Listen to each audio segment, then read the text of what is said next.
Hey guys, welcome back to another maintenance video. Gonna work on my Kingman hammer. Really old pump gun. It's got a little bit of a hiss going down the barrel, so I thought we would take it apart together and kind of see what's going on, see why she's leaking.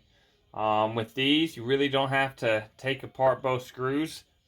Just be able to get to it. All I gotta do is take off this back part.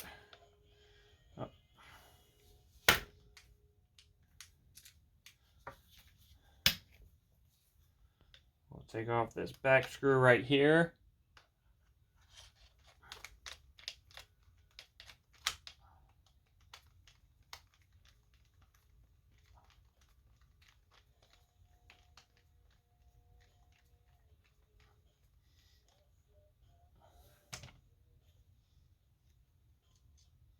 Move the screw up to the side. That just comes right out. Here's your power tube.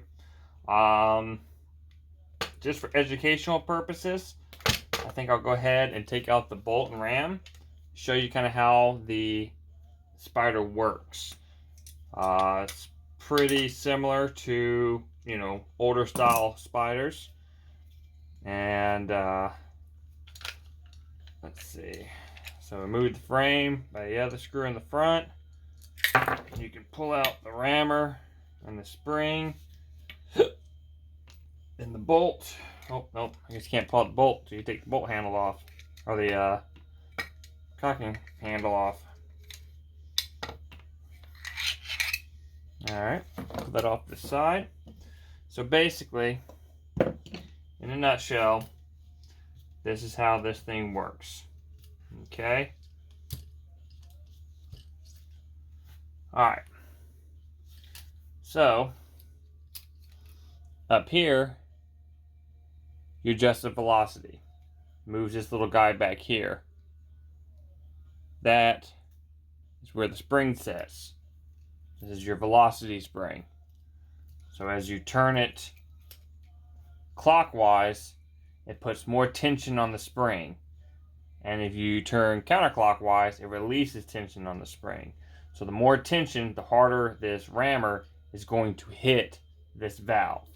Now this valve also has a spring inside of it. You can see it pops up. So basically, you pump the handle back. It clicks a hold of this. You pull the bolt forward to close the breech, because you've now loaded a ball. You pull it forward, closes the breech. And then what happens is, with the trigger, it hits this little shear at the bottom, releases the spring, rams on that valve back here, and puts air through your vents. Pretty simple. That's all it does. So if we're going to have a leak, because none of this seals anything, if we're going to have a leak, it's going to be in here. So what we're going to experiment with here is we're going to, because theoretically, with this not pressed in, I should have no air coming out of here. It should be completely sealed off. So what we're going to do is we're going to apply air to this very carefully, and we're going to see if we can't figure out why it's leaking. I'll grab a little random ASA I got rolling around. Now, what I'm hoping, because all of my tanks are set up for 450 psi. Back when these were in use, they used CO2 and everything like that, which is a high pressure, 800, 850, 900 pounds of pressure. At 450, I may not have enough pressure to close this valve. So we're going to see very carefully. Always point this away from you.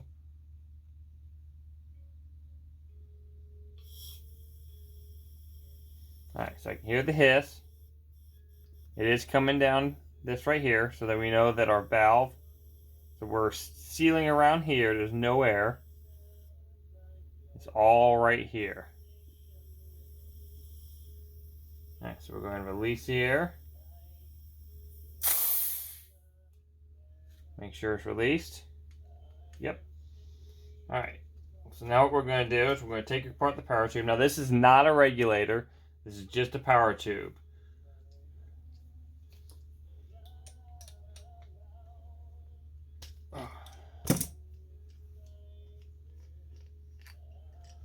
As you can see, there's a little spring, little return spring for the poppet of the cup seal. Cup seal seals this little brass nut. This guy unscrews right here. What we're going to do is we're going to inspect. It looks good. So we're going to experiment with something here. I'm going to pause you, and then when I return, I'm going to return with the CO2 12 gram and my 12 gram charger. See if that fixes my leak. I'll be right back, guys. Okay, so I'm back. Got my little 12 gram charger and some CO2 12 grams. Hopefully they're still good. So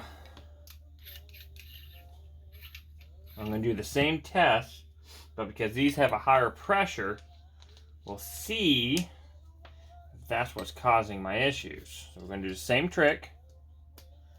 I'll hook it up in there. Drop CO2 in there. We're going to close this guy up.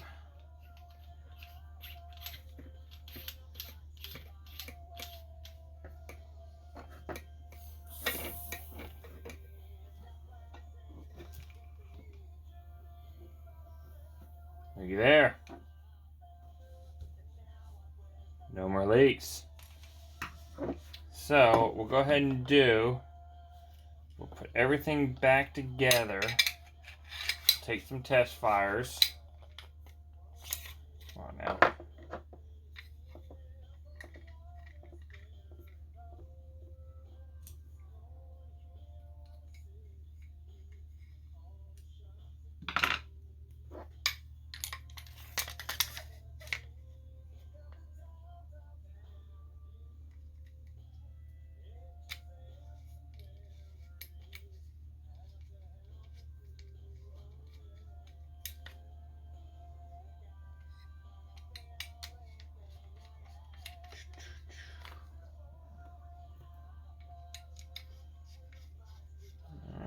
Bolt in there.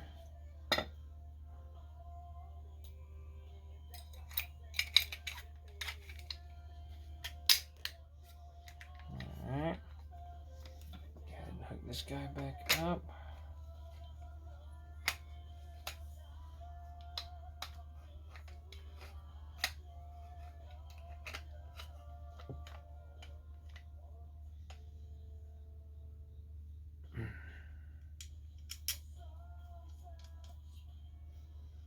If this video is getting too terribly long, you can always fast forward until you see me pumping this handle.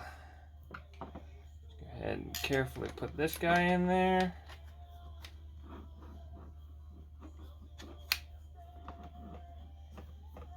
Remember, she is pressurized. Put the screw back in there.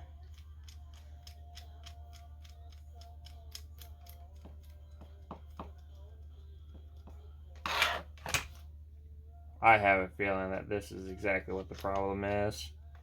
That the HPA tanks just aren't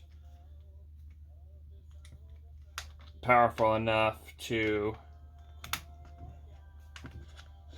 lock in that little thing. So, alright. So let's go ahead and muffle this bad boy some. We'll take some test fires. So we have no more leaking.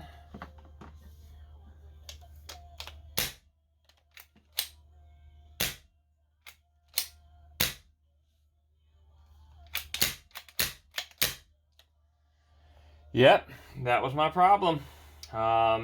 She needs high pressure. So my HPA tanks are just not powerful enough, which explains last time I had air on this, I had used my little 13 cubic inch 3000 psi Ninja tank, and that's what I last used this with, and everything was fine. But last time I put it back on there, I had made one difference. I had taken out the shims so I could use it in my Bob Long MVP, so I could produce 450 psi, and then that's when I noticed the leak coming out the breech. So we learned a valuable lesson. Old guns need high pressure. Alright guys, well, thanks for watching me solve that mystery, and I look forward to seeing you in other videos. Have a good one.